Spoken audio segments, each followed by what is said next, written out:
Pack your desk. You're done here. Paul Carl's world stopped. December 24th, 2024. Christmas Eve. The words came from Deborah Priska, the ice-cold white VP, who'd made his life a living hell for 2 years straight at Thornridge Marketing Solutions in Charlotte, North Carolina. You're firing me? Today? On Christmas? Paul's voice shook. Deborah stood behind her desk, arms crossed, designer suit sharp as a knife.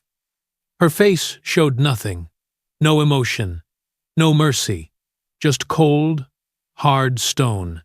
Effective immediately, she said. Paul's mind raced.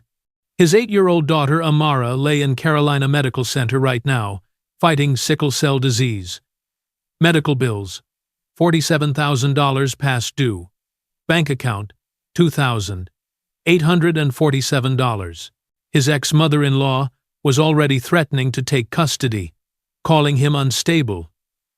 "My daughter is in the hospital," Paul said, his voice breaking. "Do you even care what you're doing to us?" For 1 second, just one heartbeat, something flickered in Deborah's eyes. Pain? Guilt? Then it vanished. "You don't understand what's happening here, Mr. Carl," she whispered. Security appeared at the door. Paul grabbed his things, the coffee mug with Amara's tiny handprint, the photo of his late wife Janelle, and walked out into the cold December air. His career destroyed, his daughter's future shattered.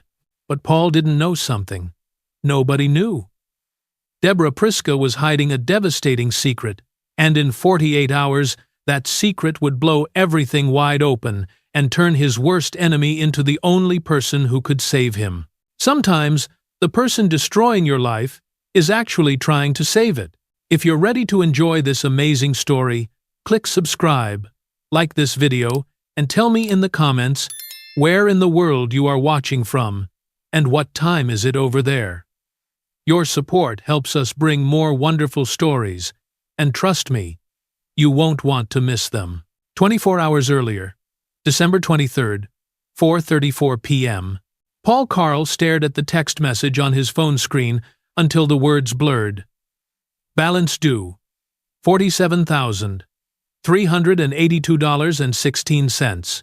Payment required immediately. Carolina Medical Center didn't care that it was the day before Christmas Eve. They just wanted their money.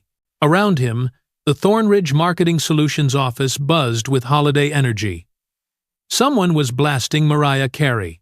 Melissa from accounting walked by with a tray of gingerbread cookies. The interns were already half drunk on spiked eggnog.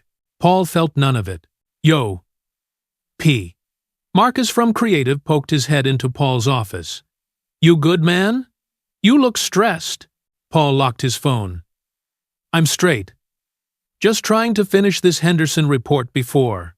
"Mr. Carl." The voice cut through the air like a blade. Deborah Priska stood in his doorway. Blonde hair pulled back so tight it looked painful. Charcoal Armani suit. Tortoiseshell glasses that made her eyes impossible to read. She didn't smile. She never smiled. Not at him. Anyway. "My office," she said. "Now." She turned and walked away, heels clicking on the polished floor like a countdown timer. Marcus whistled low. "Bruh!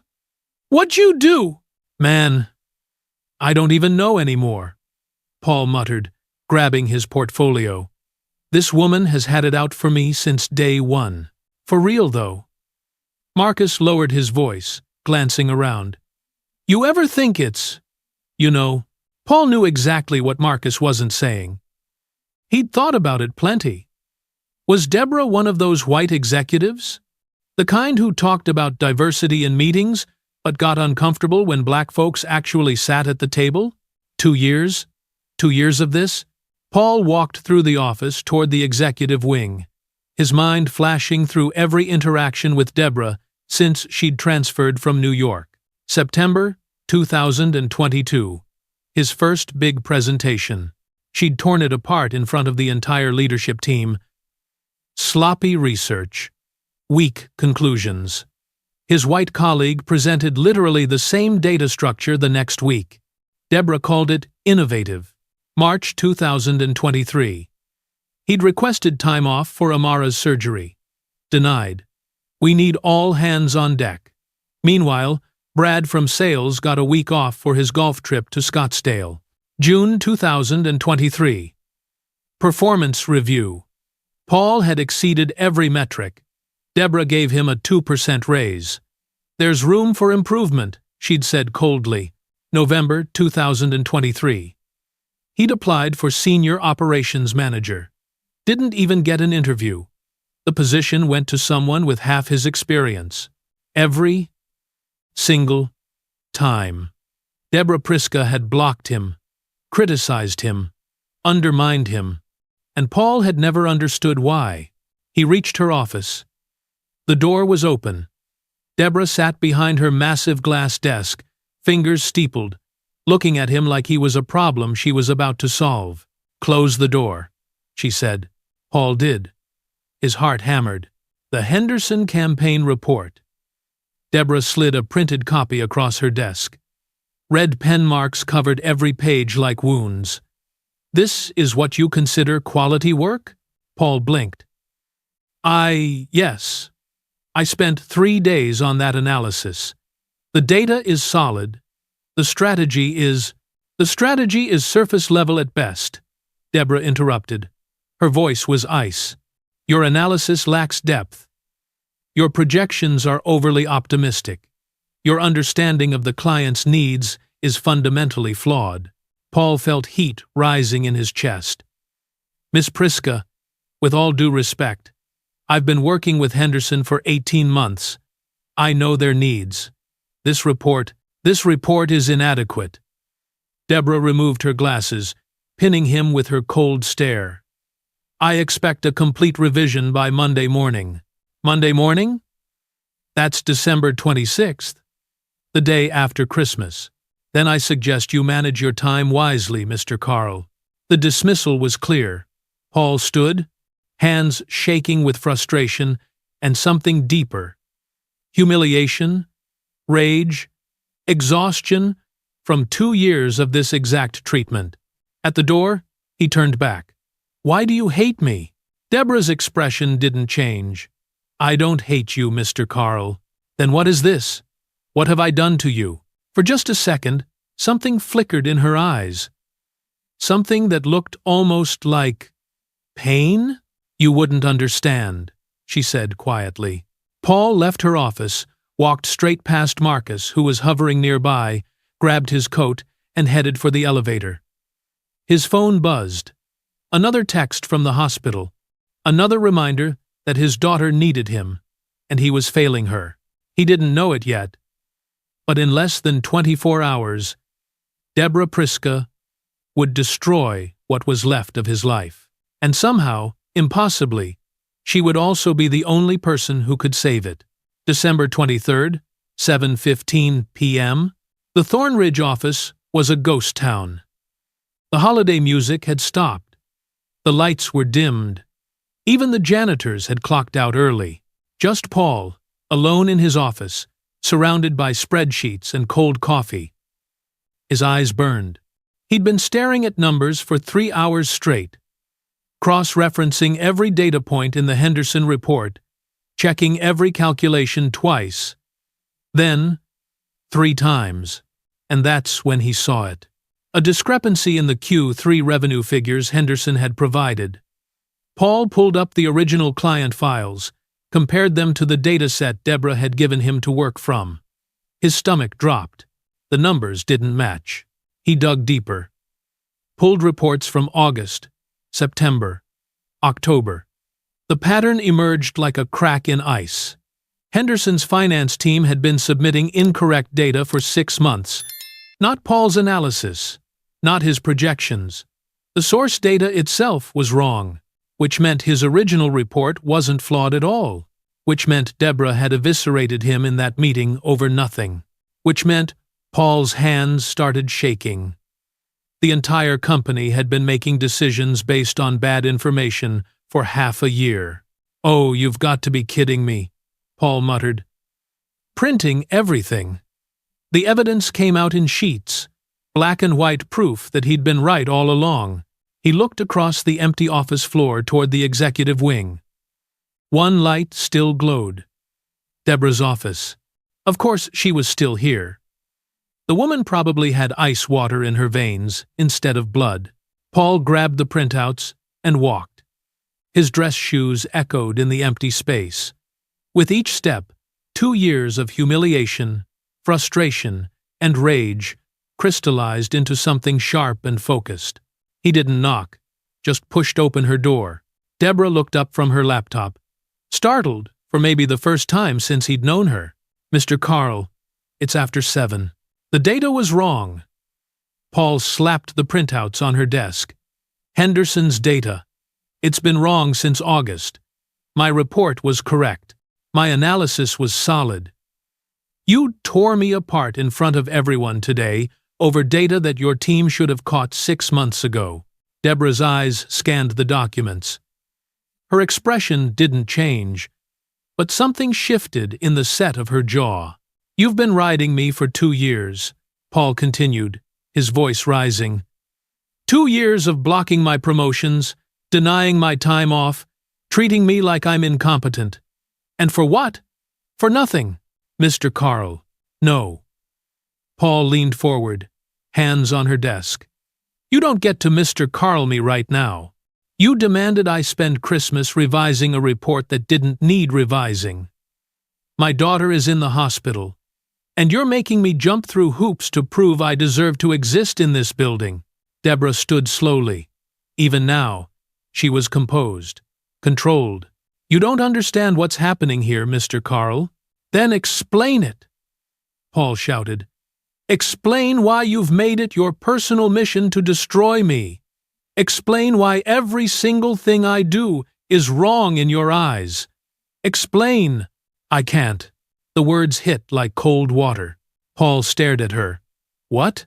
Deborah's face was unreadable, but her hands, Paul noticed for the first time, were trembling slightly. "Leave the documents," she said quietly. "Go home to your daughter." "That's it? That's all you're going to say?" Deborah looked at him, and for just a moment, Paul saw something behind those cold eyes. "Grief? Go home, Paul." She'd never called him by his first name before. Paul left, confused and angry, and somehow more unsettled than when he'd arrived. He didn't know that in 9 hours, Deborah Priska would end his career, and he definitely didn't know why. December 24th, 9:47 a.m. Christmas Eve. Paul walked into Thornridge with a coffee in one hand and an apology half-formed in his mind. Yeah, he'd raised his voice last night. Yeah, he'd been aggressive, but he'd also been right. And maybe, just maybe, Deborah would acknowledge that. This morning, he rounded the corner to his office and stopped cold. Deborah stood outside his door. Next to her was Patricia Chen from HR, clutching a manila folder like it contained a death sentence. Paul's coffee suddenly tasted like ash. "Mr. Carl." Patricia's voice was professionally sympathetic, which somehow made it worse. "We need to speak with you. Conference room 2, please." The walk down that hallway felt like a funeral procession. Other employees who'd come in early there weren't many, looked away. Marcus caught his eye from across the floor, face stricken. Inside the conference room, Patricia sat. Deborah remained standing by the window, her back to both of them. "Mr. Carl, please sit," Patricia said. "I'd rather stand." Patricia sighed. "Paul, due to your insubordination and verbal aggression toward senior leadership yesterday evening, Thornridge Marketing Solutions is terminating your employment, effective immediately." The words didn't land at first. They just hung in the air. Impossible. "What?" Paul's voice came out strangled. "Verbal aggression? I was showing her," he gestured at Deborah's back, "that she was wrong. The data was corrupted. I had evidence. The manner in which you presented that evidence was inappropriate," Patricia continued, sliding the folder across the table. "You raised your voice. You invaded Miss Priska's personal space. You created a hostile environment? Paul laughed, but there was no humor in it. I've been working in a hostile environment for 2 years. She's blocked every promotion, denied every request, criticized every piece of work I've done. Patricia's expression didn't change. We're offering 2 weeks severance. The standard, 2 weeks? Paul grabbed the folder, flipped it open. The numbers blurred. 2 weeks of pay. That was it. That was what he got for 4 years at this company. 2 weeks won't even cover one of my daughter's treatments. I understand this is difficult timing. Difficult timing? Paul's voice rose. It's Christmas Eve. For the first time, Deborah turned from the window. Her face was unreadable, but something in her posture seemed brittle. Paul looked directly at her. You know what you just did? My daughter is in the hospital right now. She's 8 years old and she's fighting for her life. And I've got $47,000 in medical bills that I can't pay. It's Christmas Eve, and you just destroyed us. Something flickered across Deborah's face. Pain, maybe? Regret. Her mouth opened slightly, like she was about to speak. But she said nothing. That's it? Paul's voice cracked. You're not even going to say anything? Not going to explain why you've spent 2 years making my life hell just to finish me off on Christmas? Deborah's hands, Paul noticed, were clenched so tight her knuckles had gone white. Security will escort you out, Patricia said quietly. I'm sorry, Paul. Paul threw the severance packet on the table. Keep your sorry. The security guard, Ray, who'd always been friendly, who'd asked about Amara just last week, couldn't meet Paul's eyes as he walked him to his car. Paul sat in his Honda in the parking lot, termination letter crumpled in his fist, trying to remember how to breathe. His phone buzzed. A text from Amara's nurse. Mr. Carl, Amara's asking when you're coming. She's excited about tonight. Tonight. Christmas Eve.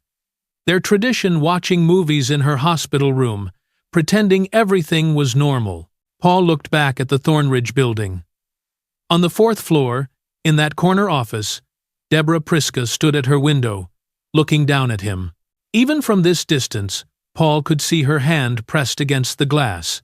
What he couldn't see were the tears on her face. What he didn't know was that in 48 hours, she would show up at his door and change everything. Paul couldn't catch his breath. His chest felt like someone had wrapped steel bands around it and kept tightening. The termination letter crumpled in his fist, ink smearing from the sweat on his palms. 3 hours. He had 3 hours before he was supposed to pick up Amara for their Christmas Eve tradition dinner from her favorite Thai place. The Polar Express on the hospital TV. Hot chocolate with extra marshmallows. 3 hours to figure out how to tell his daughter that Daddy lost his job on Christmas Eve.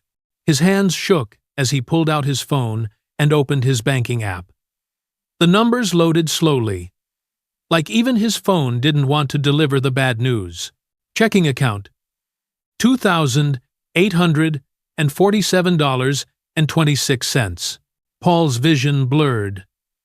Amara's next treatment was scheduled for January 8th. Cost: $8,000. Not including the $47,000 they already owed. Not including rent, which was due in 8 days. Not including the lawyer fees for the custody hearing Helen Reeves had scheduled for January 2nd. He couldn't breathe, couldn't think, couldn't. His phone rang. Mama. Like she always knew when he was drowning. Hey, Mama. Paul tried to sound normal. Failed completely. Baby, what's wrong? His mother's voice carried that immediate sharpness that only comes from 20 years of single parenting your own son. Paul, talk to me. Mama, His voice cracked. I got fired. Silence on the other end. Then, when?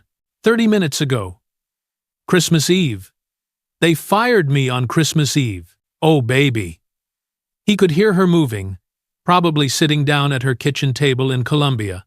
What happened? One? Paul tried to explain the report, the confrontation, Deborah's inexplicable hostility, the termination. It all came out jumbled and angry and broken. "How much you need?"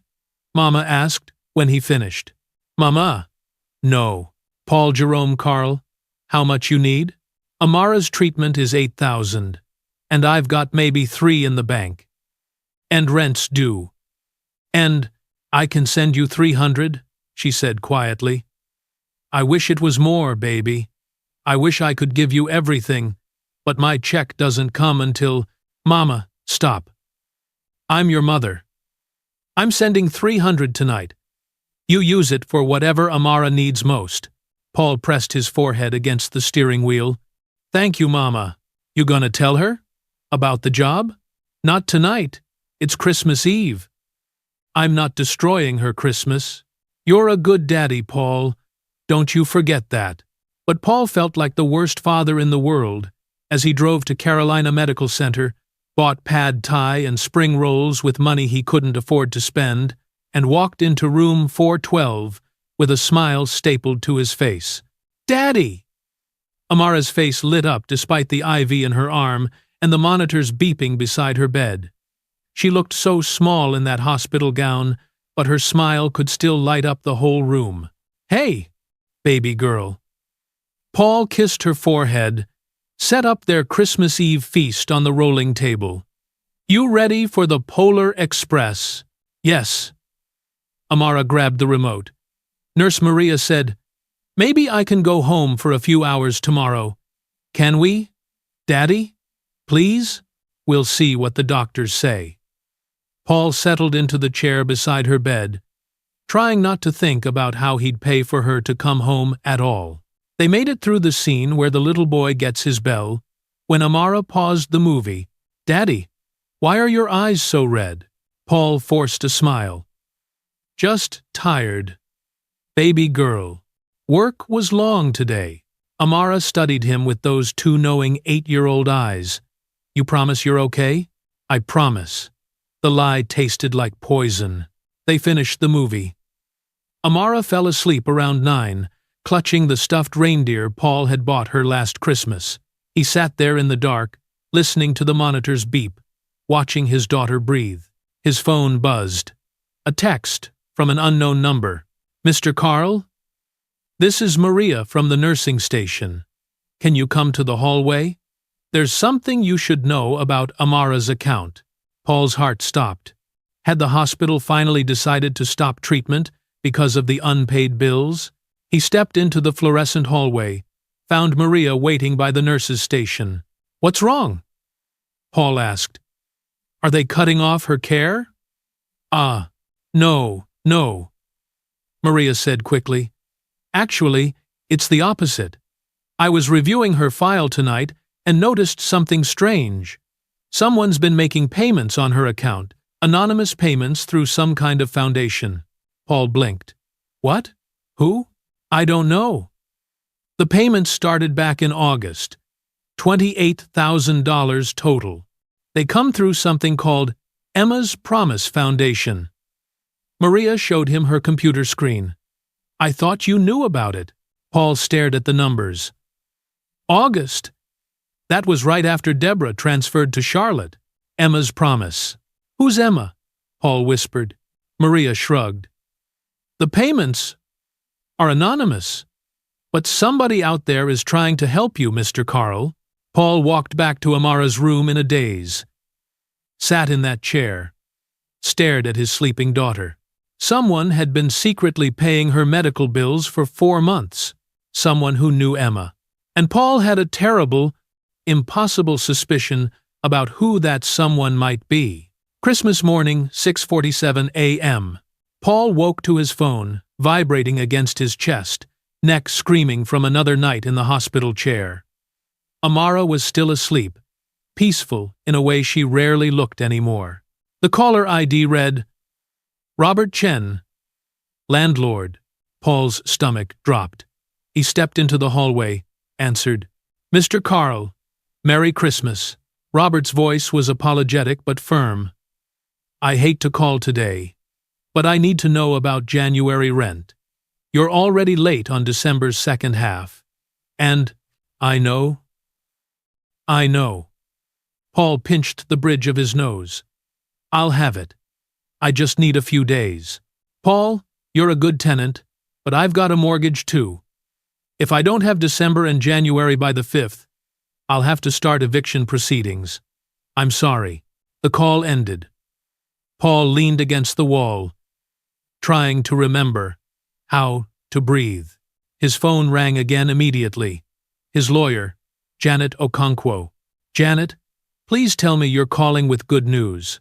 I'm calling because Judge Morrison moved your custody hearing up, January 2nd, 8 days from now. Paul's legs went weak. What? Why? Helen Reeves filed an emergency motion. She's claiming your employment instability and mounting debt make you an unfit guardian. Paul, I'm going to be straight with you. She's got a case. You just lost your job. You're drowning in medical bills. You're about to be evicted. I'm her father. Paul's voice rose, then dropped when he remembered where he was. I'm her father, Janet. I've been there every single day since Janelle died. Every treatment, every hospital stay, I know. But the court looks at practical ability to provide care. Helen has a stable home, stable income, no debt. And she's Janelle's mother, so she's got familial standing. She's also the woman who told me at Janelle's funeral that I killed her daughter by getting her pregnant. Janet sighed. Bring documentation of everything your job search, your payment attempts, character references. We need to show the judge you're doing everything possible to stabilize. The call ended. Paul stared at his phone as notification after notification rolled in. Thank you for your application to Rayburn Associates. Unfortunately, we regret to inform you that the position has been filled. Your qualifications don't match our current needs. 5 automated rejections. On Christmas morning, Paul's hands started shaking. Then, his whole body. The hallway tilted sideways. He slid down the wall, ended up sitting on the cold linoleum floor, and something inside him just... The sobs came from somewhere deep. Somewhere he'd been holding together with duct tape and denial for 8 years, since Janelle died, since he became a single father at 26, since he'd promised his dying wife that he'd take care of their baby girl no matter what, and now he was failing. Completely. Catastrophically failing. Mr. Carl? Paul looked up through blurred vision. Maria stood there with 2 cups of coffee, concern etched on her face. You okay, honey? Paul tried to speak. Couldn't. Just shook his head. Maria set down the coffee and sat beside him on the floor. This 50-something black woman in scrubs, who'd probably seen 1,000 families break down in these hallways. I'm losing her, Paul finally managed. My daughter. I'm losing my daughter, and I can't stop it. Maria was quiet for a moment. Then, the Emma's promise payments. Paul looked at her. What? Last night? I told you about the foundation payments. I was thinking about it all night. And Maria pulled out her phone, showed him her notes. The payments started in August, always exactly 2 weeks after each major treatment, like someone was tracking her care schedule. Who? Paul's voice was hoarse. Who would do that? I did some digging in our system. The Foundation's registered agent is a law firm in Charlotte Weinstein and Associates, but the benefactor's identity is protected. Why would someone help us anonymously? Maria studied him carefully. Maybe because they can't help publicly? Or maybe because they're trying to make up for something? Paul's mind flashed to Deborah. To that moment in her office, when she'd said his name for the first time. To the pain in her eyes, when he'd accused her of destroying him. Emma's promise. Mr. Carl, I probably shouldn't tell you this, but... Maria lowered her voice. Yesterday, after you were fired, your hospital account received another payment, $5,000, on Christmas Eve. Paul's blood went cold. Yesterday? After I was fired? Whoever Emma's promise is, they know what's happening to you. And they're trying to help. Paul stood slowly, his mind racing. None of this made sense. Deborah Priska had spent 2 years making his life hell. She'd just fired him on Christmas Eve, destroyed his career, potentially cost him custody of his daughter. Why would she be secretly paying Amara's medical bills? His phone buzzed. Another text from an unknown number. Mr. Carl, this is Marcus Weinstein. I represent Emma's Promise Foundation. We need to speak with you urgently.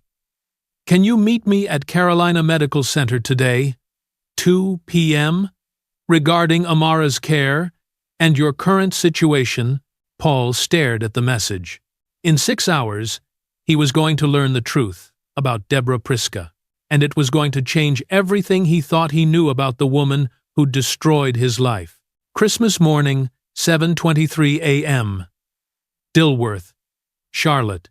Deborah Priska sat at her marble kitchen counter in a penthouse that cost more than most people made in 5 years. Beyond the floor-to-ceiling windows, Charlotte's skyline glittered with Christmas morning light. On the counter sat an untouched plate of Eggs Benedict from the building's concierge service, going cold beside her 3rd cup of black coffee. She wasn't looking at the view. She was looking at a photograph. Emma Priska. 7 years old, gap-toothed smile, bald head wrapped in a purple scarf with sparkles. Her daughter had insisted on the sparkles, even when the chemo had stolen everything else. "Purple's my power color, Mommy," Emma had said. That was 2 weeks before she died.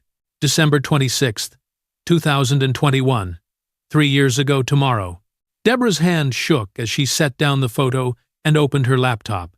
The Emma's Promise Foundation dashboard loaded a charity she'd created in her daughter's name, funded entirely by the fortune she'd built working 90-hour weeks while her daughter was dying. Latest transaction. December 24th, 2024, 3:47 p.m. Amount, $5,000. Recipient, Carolina Medical Center. Patient, A. Carl Miner, age 8, sickle cell disease. Total contributions, Patient A. Carl, $33,000. Deborah stared at that number. $33,000 over 5 months. Money that should have gone to Emma, but came too late. Money that couldn't save her own daughter, but might save someone else's. Money that was slowly bankrupting her while she tried to rescue a man who thought she was his enemy. Her phone rang. Ryan, her ex-husband, calling right on schedule because he always called on Emma's anniversary, and it was always the same conversation. Deborah. His voice was gentle but strained. How are you holding up? I'm fine, Ryan. You're not fine. It's Emma's. He stopped. Neither of them could say the word. Death day. Anniversary. The day their daughter died while Deborah was in a board meeting in Manhattan and Ryan was on a business trip in Singapore. Deborah? Have you talked to anyone? Your therapist? The grief group? I don't need a grief group. You need something. Because what you're doing, this foundation, these anonymous payments, Deb, you can't save every sick kid in Charlotte? Deborah's jaw tightened. I can try. You fired that guy yesterday, Paul Carl, the one whose daughter you've been helping? Deborah closed her eyes. Of course Ryan knew. He still had friends at Thornridge, still kept tabs on her life from Boston, where he'd fled after the divorce. I had to, Deborah said quietly. You fired him on Christmas Eve, Deborah. The man with the sick daughter you've been secretly supporting. Do you not see how the company's bankrupt? Deborah's voice cracked. Thornridge is going under. The board's announcing it January 15th. I fired him so he could get severance before the bankruptcy filing makes everyone a creditor, so he'd have something instead of nothing. Silence on the other end. Then, did you tell him that? Did you tell him that? No. Why not? Because he wouldn't understand. Because he thinks I hate him. Because, Deborah's voice broke completely. Because I see myself in him, Ryan. I see who I was when Emma was sick, working constantly, convinced that providing financially was the same as being present. Missing treatments because of meetings. Missing her last. She couldn't finish. The memory was too sharp. Emma, in that hospital bed, asking for mommy, and Deborah was 300 miles away, closing a deal that meant nothing. You think firing him is saving him, Ryan said softly. But Deborah, you're destroying his life. His daughter needs him present, not employed. You, of all people, should know that. I do know that. That's why I fired him. So he'd have to stop. So he'd have time with Amara before. She stopped. Before it's too late. Just like it was with Emma. What's your plan here? Ryan asked. You fire him, pay his bills anonymously, and then what? He figures it out and thanks you? Deborah, he's going to hate you even more. Deborah pulled up another file on her laptop. Legal documents, adoption papers, business transfer agreements, all drawn up by Marcus Weinstein over the last 3 weeks. I'm giving him the company, Deborah said. You're what? Before the bankruptcy. I'm transferring ownership to him. And Deborah's voice shook. I'm asking to co-adopt Amara. The silence on the phone was deafening. Deborah, you can't adopt a stranger's child because she reminds you of Emma. I'm not trying to replace Emma. I'm trying to save her. Amara, I mean. And Paul. I'm trying to give them what I didn't have time. A chance. A second parent who understands what it's like to lose everything. He's going to think you're insane. Probably. He might say no. Probably. And if he does? Deborah looked at Emma's photo again. That gap-toothed smile that had been her whole world. Then at least I tried. Deborah whispered.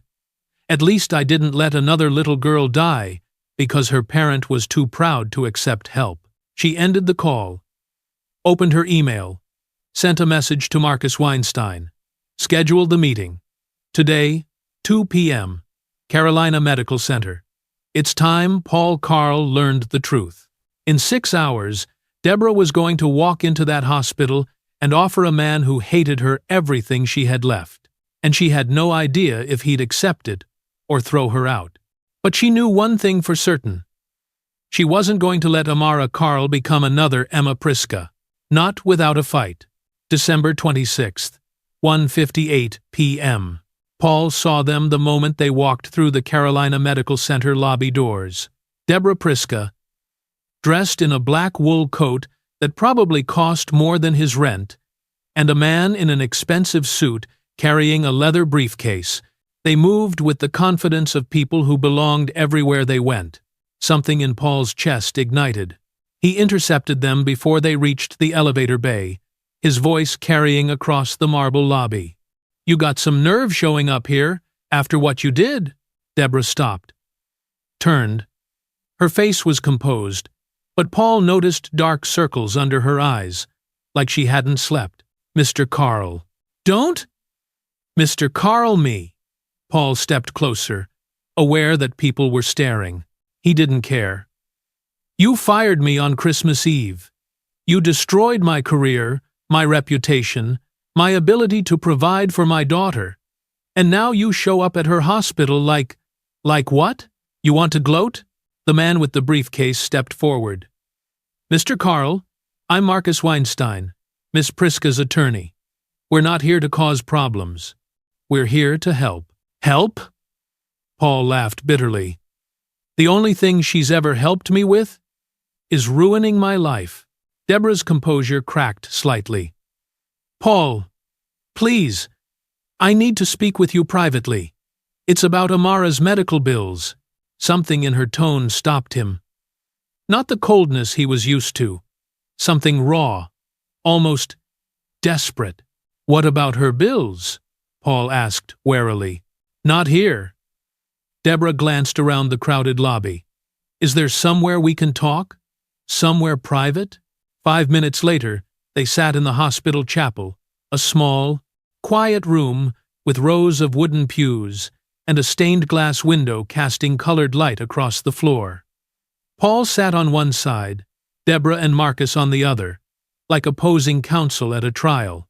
"Talk," Paul said, "and make it quick. I need to get back to my daughter." Deborah opened her purse, pulled out a folder, and slid it across the pew to Paul. He opened it. Bank statements, payment records, all made out to Carolina Medical Center for Patient A. Carl, Emma's Promise Foundation. Paul read aloud. Then looked up at Deborah. "This is you?" "Yes." "You've been paying Amara's bills?" "For 5 months? $33,000 total." Deborah's voice was steady but quiet. "I would have paid more, but I couldn't cover everything without raising questions." Paul stared at the documents, his mind reeling. "Why? Why would you help us while making my life hell at work?" "Because I was trying to protect you." "Protect me? You fired me on Christmas Eve. Thornridge Marketing Solutions is declaring bankruptcy on January 15th. Deborah's words hung in the air like a bomb. The board's been hiding it for months. When the filing happens, all employees become unsecured creditors. No severance, no final paychecks, nothing. I fired you so you could get severance before the company collapses. Paul felt like the ground had dropped out from under him. Marcus pulled documents from his briefcase. Chapter 11, Bankruptcy Filing, Prepared for Submission, January 15th, 2025. Miss Priska is telling the truth. But why not just tell me? Why make me think, because you wouldn't have left? Deborah interrupted. You would have stayed and fought and tried to save the company. I know because that's exactly what I did when my daughter was sick.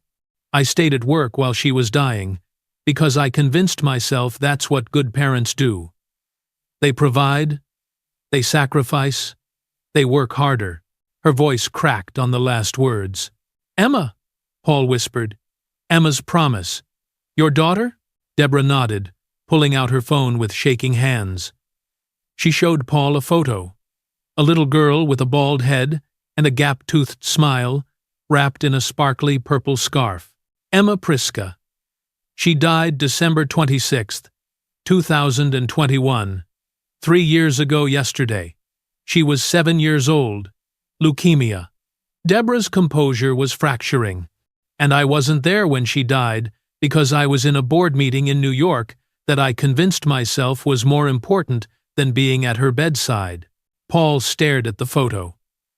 At this little girl who looked so much like Amara, it hurt. I see my daughter in yours, Mr. Carl. Tears streamed down Deborah's face now.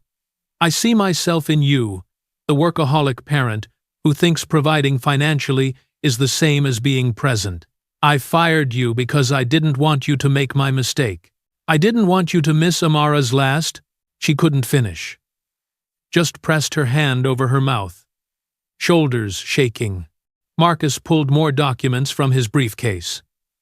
Miss Priska has prepared 2 legal instruments for your consideration. He slid them across the pew. Paul looked down. The first was labeled Petition for Co-Guardianship and Adoption. The second read Business Asset Transfer Agreement. Thornridge Marketing Solutions. I'm giving you the company, Deborah said, wiping her eyes. Before the bankruptcy.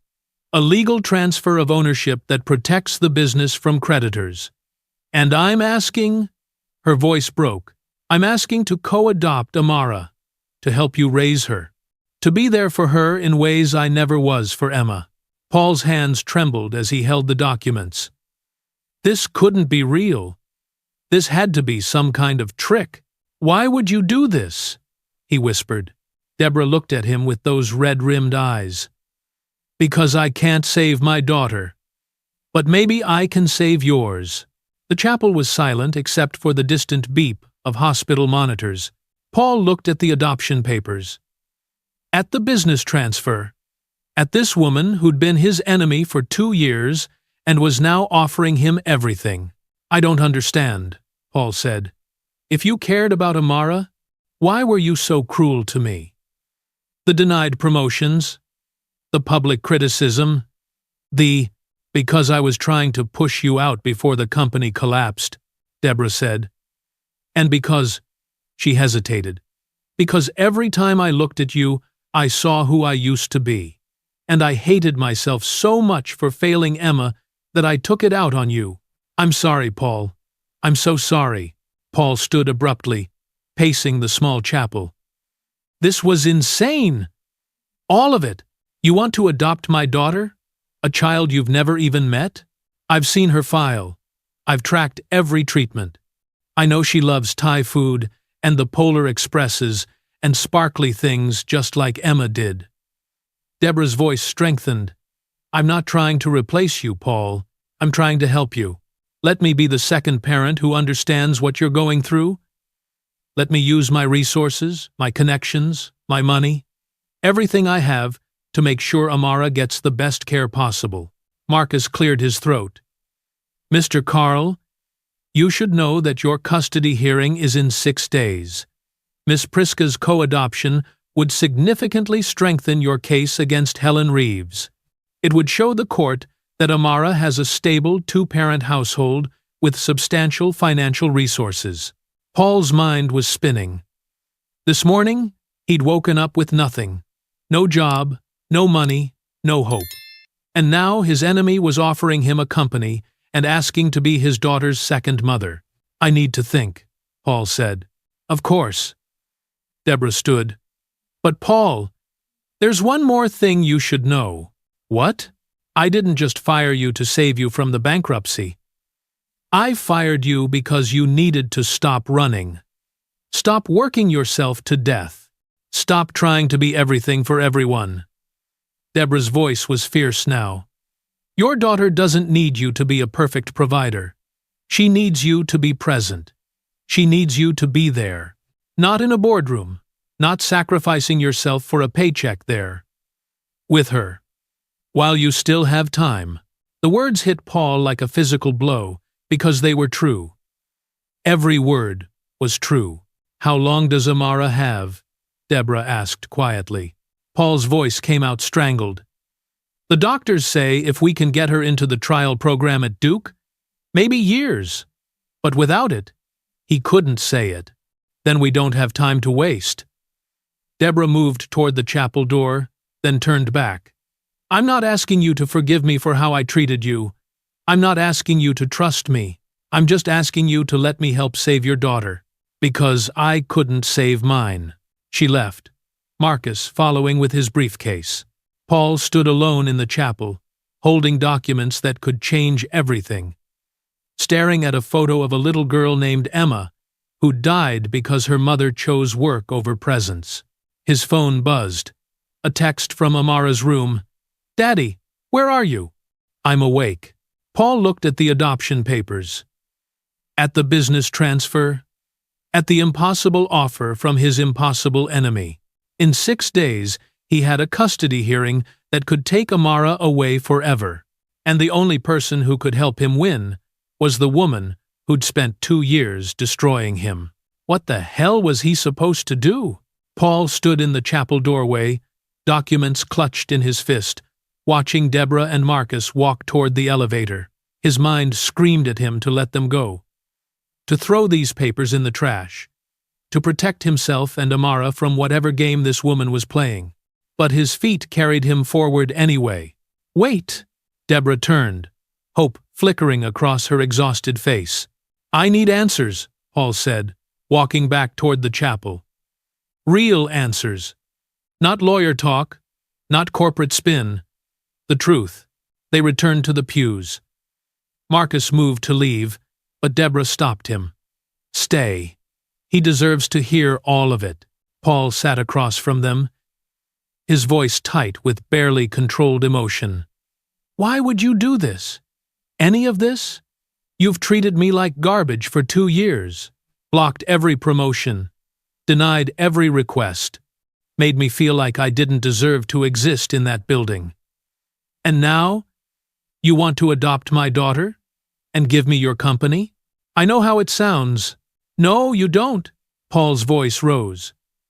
You don't know what it's like to have someone systematically destroy your confidence, your career, your sense of worth, and then show up talking about help. For 2 years, I wondered if you were racist.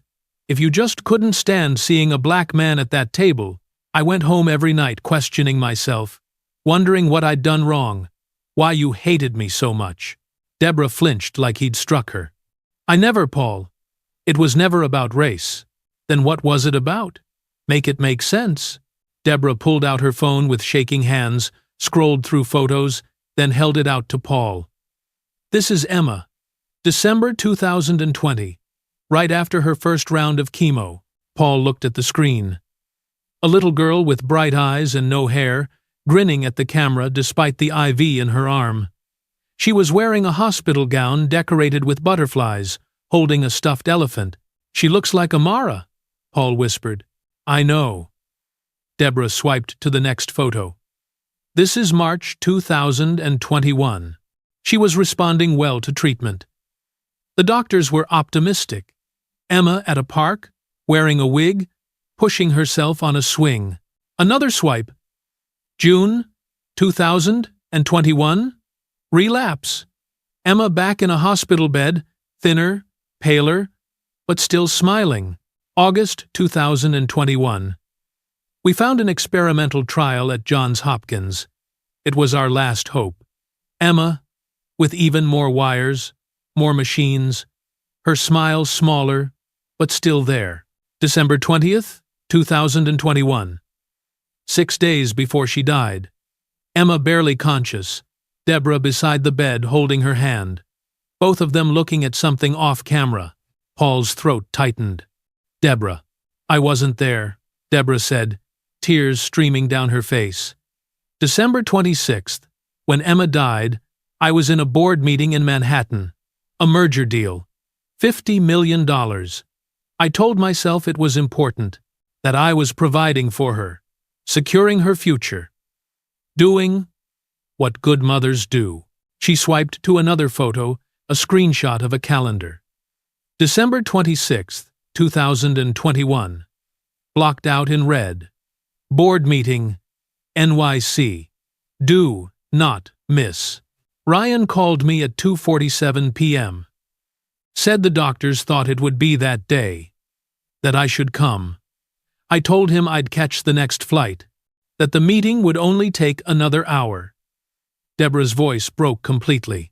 Emma died at 3:22 p.m. I was presenting Q4 projections. I didn't even know she was gone until I landed at LaGuardia 3 hours later. The chapel was silent, except for Deborah's quiet sobbing. The last thing she said to me was, Mommy, don't go to work today. Deborah looked at Paul with devastated eyes. She knew. Somehow, she knew it was the end. And she asked me to stay. And I left anyway because I convinced myself that working was the same as loving. Paul felt something shift in his chest.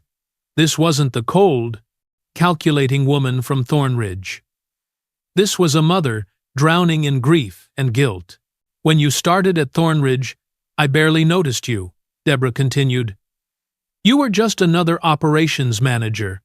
But then I saw you on the phone one day, arguing with someone about taking time off for your daughter's treatment, and I heard you say. She closed her eyes. I can't miss work. I have to provide for her. And it was like looking in a mirror at who I used to be. So you punished me for it? Paul asked, but the anger in his voice had faded. I pushed you, tested you, tried to make you angry enough to quit or choose differently.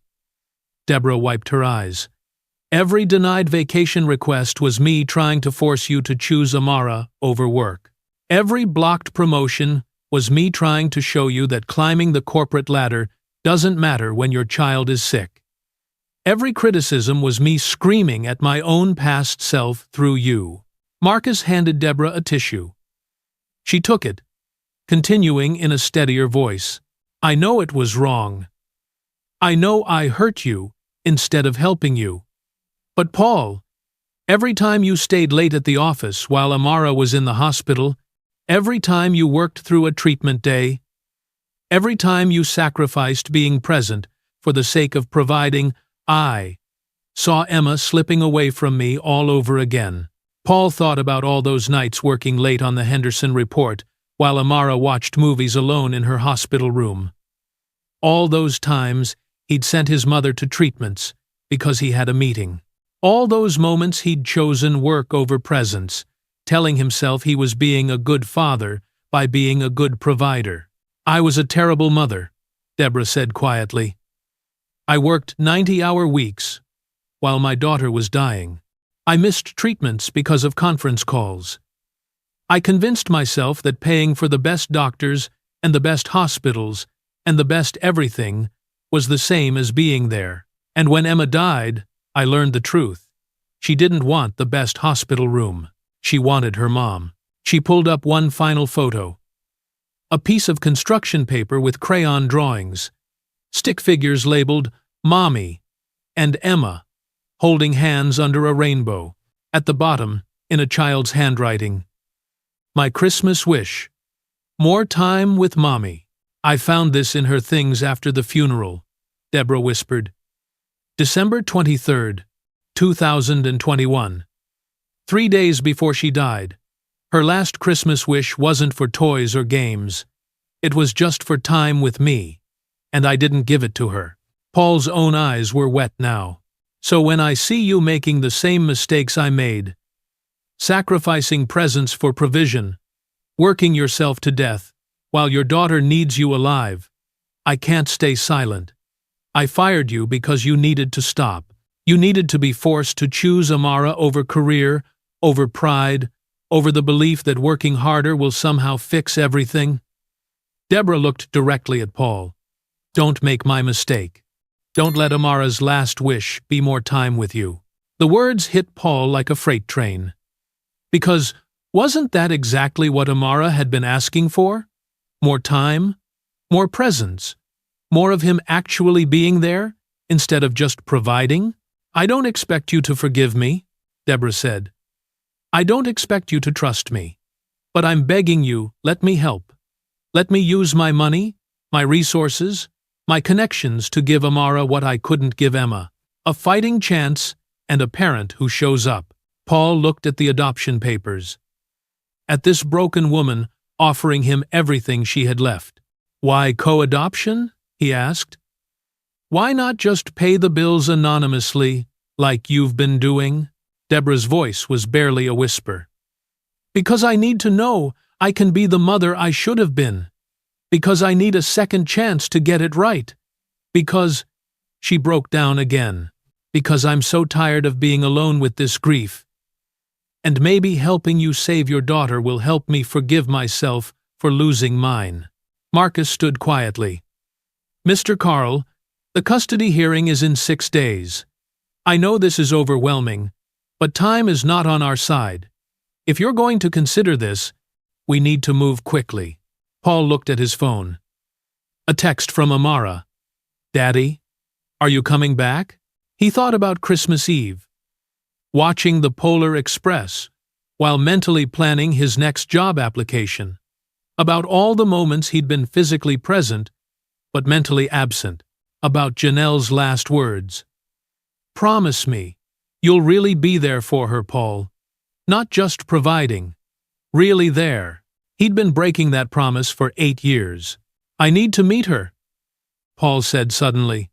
If you want to co-adopt my daughter, you need to actually meet her, not see her file. Meet her. Deborah looked up, hope and terror mixing on her face. Now? Right now. Room 412. And Deborah? Paul stood. If Amara doesn't like you, if this feels wrong to her in any way, the answer is no. I don't care about the company, or the bills, or the custody hearing. My daughter's comfort comes first. As it should, Deborah said, standing on shaky legs. Paul, I'm terrified. What if I say the wrong thing? What if she reminds me too much of Emma and I? Then you'll deal with it. Paul interrupted. Because that's what parents do. We show up even when we're terrified. even when it hurts. We show up. He walked toward room 412, Deborah and Marcus following. Paul had no idea what would happen when these two little girls, one living, one dead, finally met through the woman who'd failed one and might save the other. But he knew one thing. The next 10 minutes would determine everything. Paul stopped outside room 412, his hand on the door handle. Through the small window, he could see Amara propped up in bed, watching something on the tablet his mother had brought her for Christmas. She looked so small against the white hospital linens, her braids pulled back with the purple scrunchie she insisted on wearing everywhere. Deborah stood frozen beside him, her face pale. "Paul, I don't know if I can." "Yes, you can." Paul's voice was firm but not unkind. "You asked for this. Now we see if it's real." He pushed open the door. Amara looked up immediately, her face lighting up the way it always did when he entered. "Daddy! You were gone forever. I finished 2 episodes of In One Ryle." She stopped, noticing Deborah and Marcus in the doorway. Her smile faded slightly, replaced by curiosity. "Who are they?" Paul walked to her bedside, kissed her forehead. "Baby girl, this is Miss Deborah and Mr. Marcus. They're friends. Miss Deborah wanted to meet you." Amara studied Deborah with the unnerving directness only children possess. Paul winced. Marcus coughed to cover a laugh. Deborah's eyes widened. Yes, I was your father's boss." Deborah's voice cracked slightly. She moved closer to the bed, slowly, like approaching a wild animal. "And I was mean. You're right about that." Amara tilted her head. "Why?" "That's a good question." Deborah glanced at Paul, who nodded. "Your show now." She pulled a chair closer and sat down, putting herself at eye level with Amara. "Sometimes grown-ups make mistakes because they're scared. I was scared, so I acted mean when I should have acted kind." "What were you scared of?" Deborah's hands trembled in her lap. "I was scared of remembering someone I lost, someone who was very special to me." "Who?" "My daughter. Her name was Emma." Deborah pulled out her phone, hands shaking, and showed Amara the photo Emma in her butterfly hospital gown, grinning despite the IV. Amara leaned forward, studying the picture. "She looks like me." "Yes, she does." Deborah's voice broke. She was 8 years old. She loved art and dinosaurs and strawberry ice cream. And she was sick, like you're sick. Did she get better? The question hung in the air like smoke. Paul tensed, ready to intervene, but Deborah met Amara's eyes with devastating honesty. "No, sweetie, she didn't get better. She died 3 years ago, right after Christmas." Amara processed this with the solemn gravity children reserve for death. "That's why you're sad." "Yes.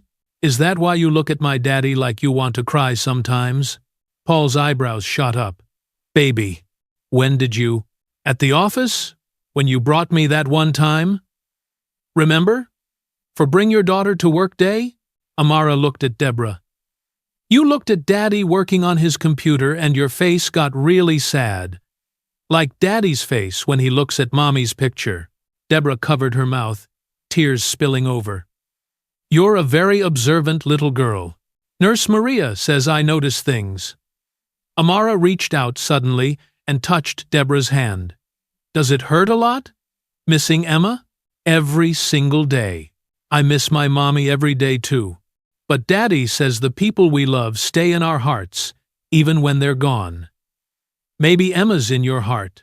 Deborah completely broke down, sobbing into her hands.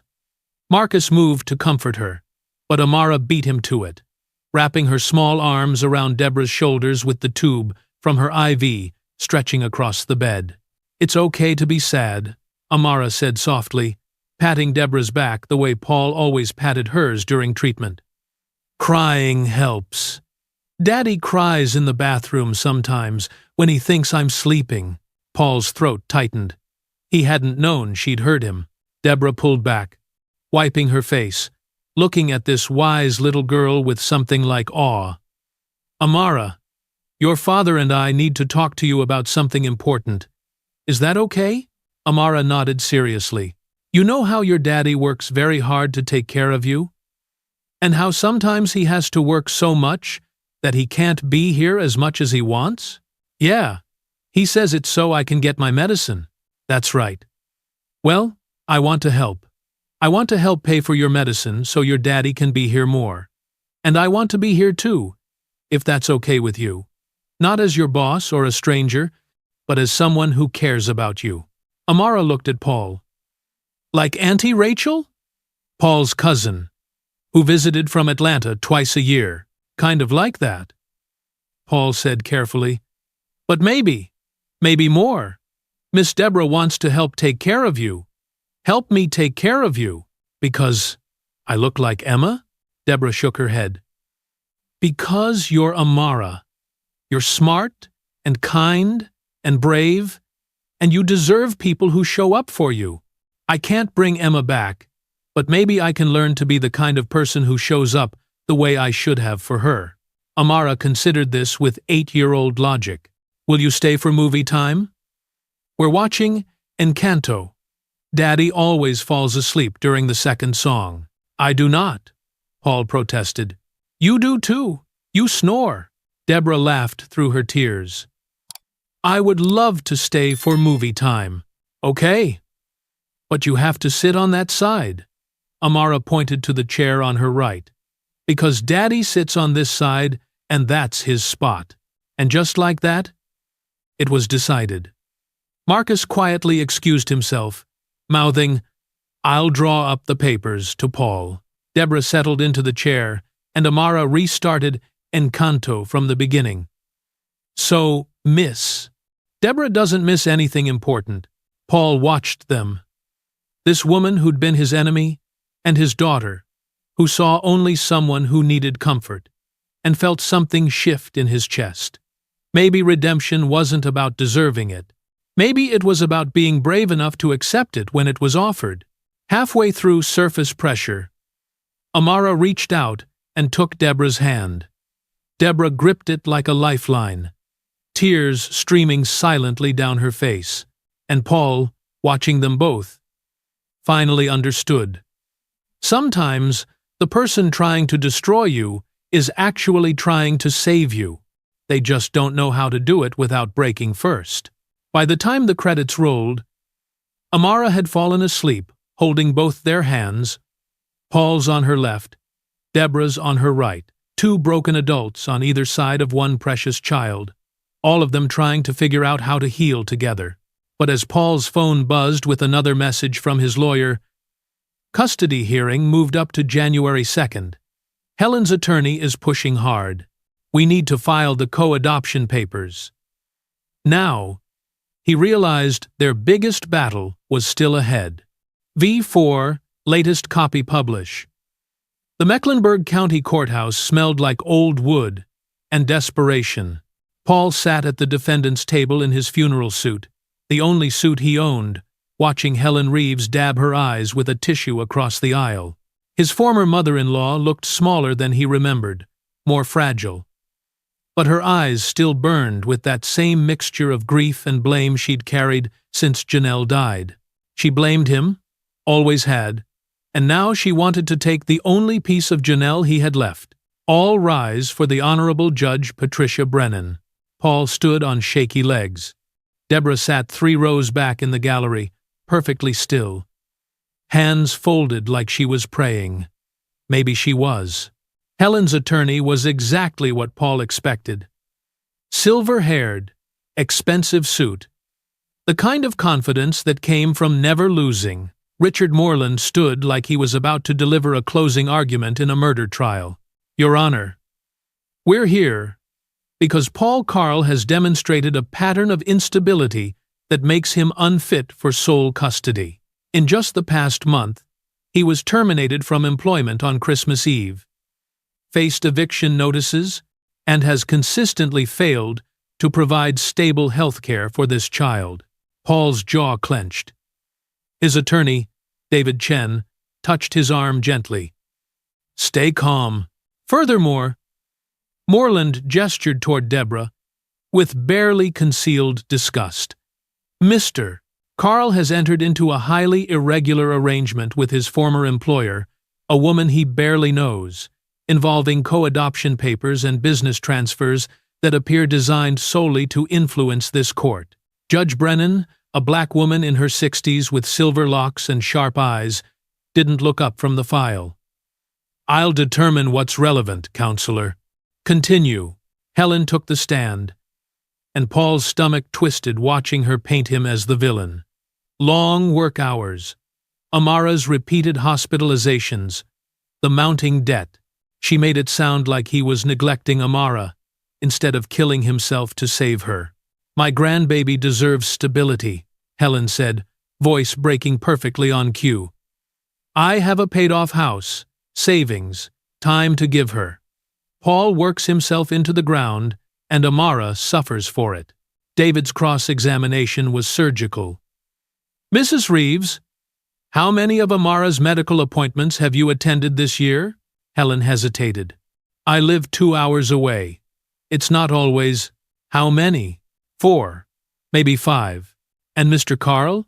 Silence. Mrs. Reeves? All of them. Helen's voice was barely a whisper.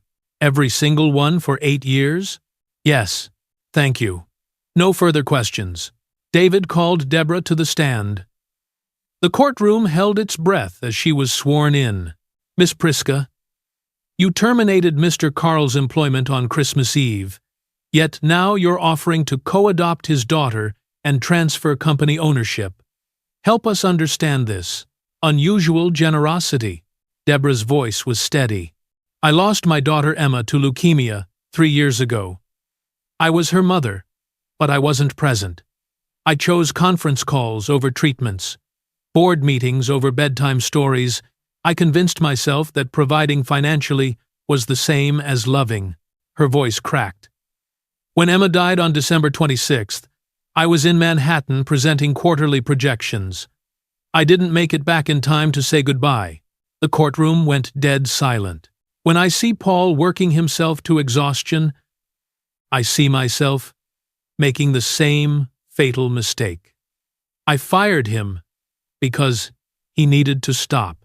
And I'm offering this arrangement because maybe if I can help save Amara, I can find some redemption for failing Emma. Helen shot to her feet. This white woman is trying to buy my grandbaby. Mrs. Reeves, sit down. Judge Brennan's voice cracked like a whip. You can't just throw money at guilt and call it love. Amara is my blood, and she's my daughter. Paul stood, surprising himself. Your Honor, may I speak? Judge Brennan studied him. Go ahead, Mr. Carl. Paul's voice shook. For 8 years, I told myself that being a good father meant never asking for help.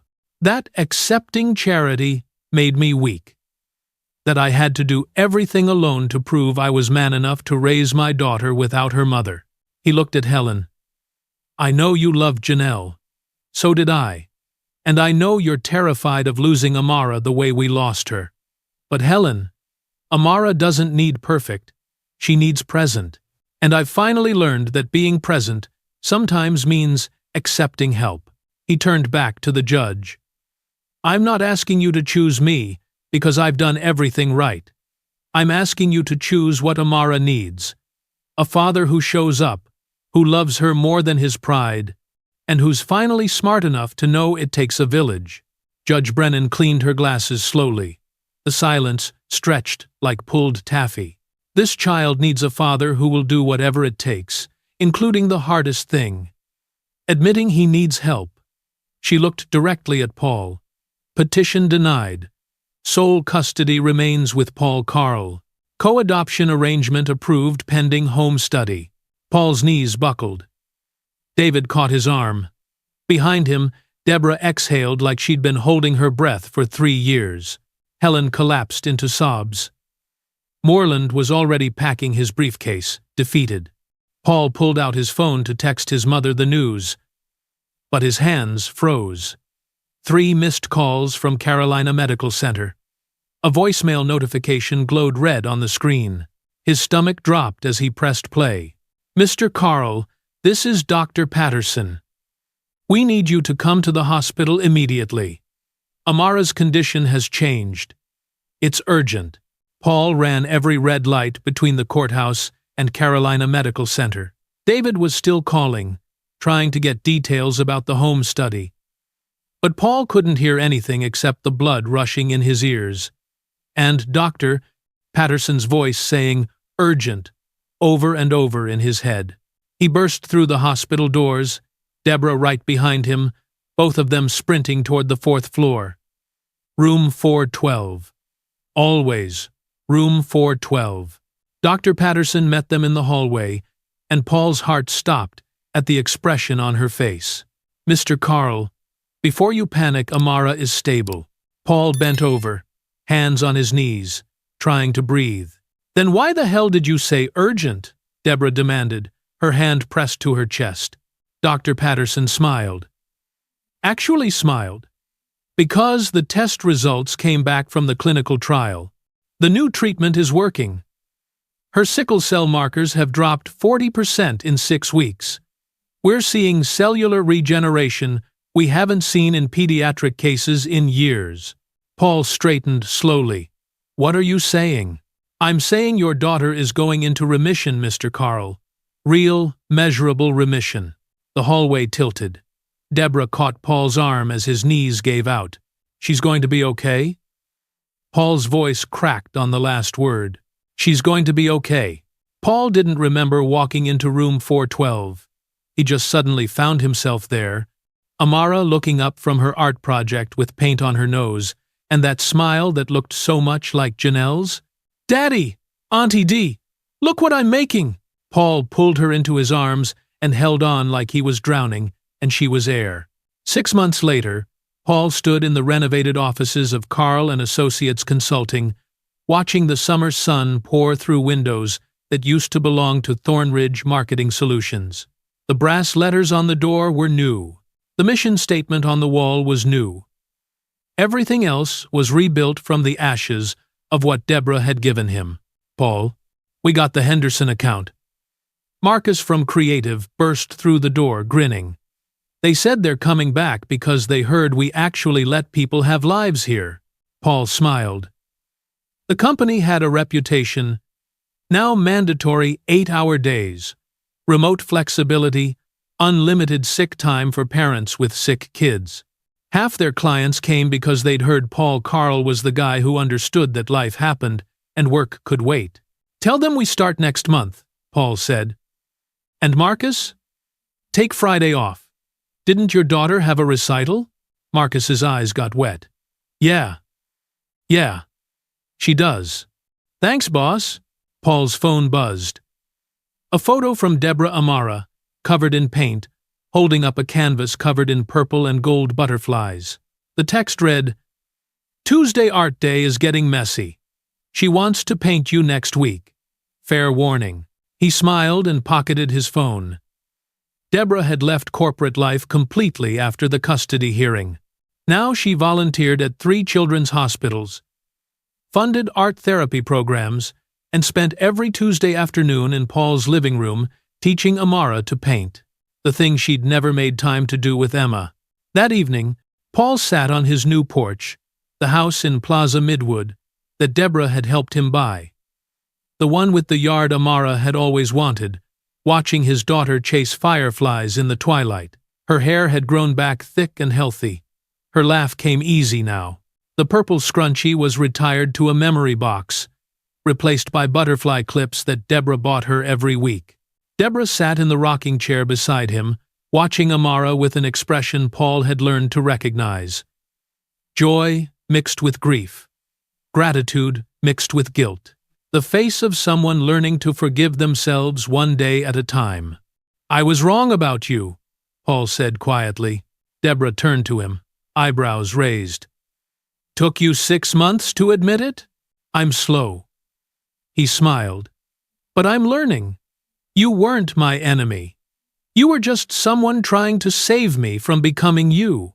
I was someone who didn't know how to help without hurting first. Deborah looked back at Amara. I'm still learning too. She loves you, you know. Really loves you. I know. Deborah's voice broke slightly. Some days I feel like I don't deserve it. None of us deserve grace. That's why it's called grace. They sat in comfortable silence, watching Amara catch fireflies and let them go, her laughter floating across the yard like music. Paul? Deborah said softly. Yeah? Thank you for letting me try again. Paul reached over and squeezed her hand. Thank you for not giving up on me. Even when I gave up on myself. Amara ran up to the porch, breathless and glowing. Daddy! Auntie Dee! I caught 7 fireflies, and I let them all go, so they could go home to their families. That's my girl, Paul said, pulling her onto his lap. Always thinking about families. Amara snuggled against his chest, and Deborah reached over to tuck a loose braid behind her ear.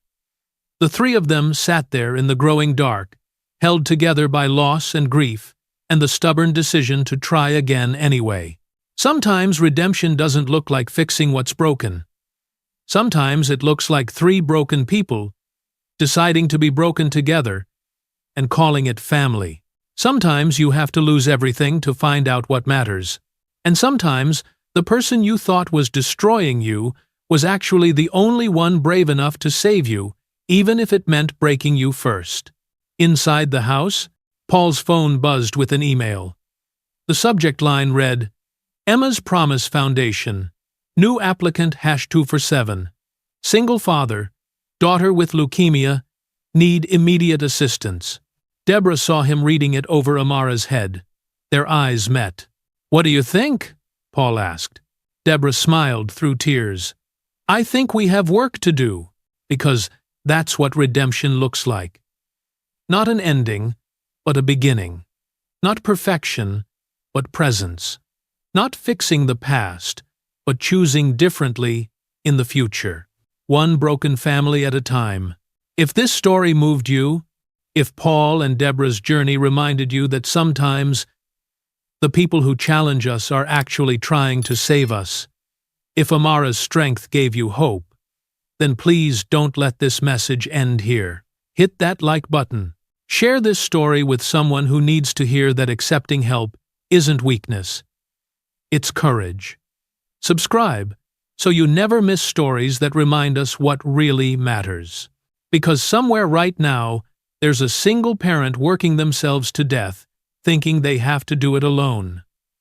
There's a person drowning in grief who thinks redemption isn't possible. There's a child who just needs the adults in their life to show up. Your like, your share, your subscription, it's how stories like this reach the people who need them most. It's how we build a community that believes in second chances, in grace, in showing up even when it's hard. So, if Paul's story touched your heart, if Deborah's redemption gave you chills, if Amara's wisdom brought tears to your eyes, prove it. Like, share, subscribe.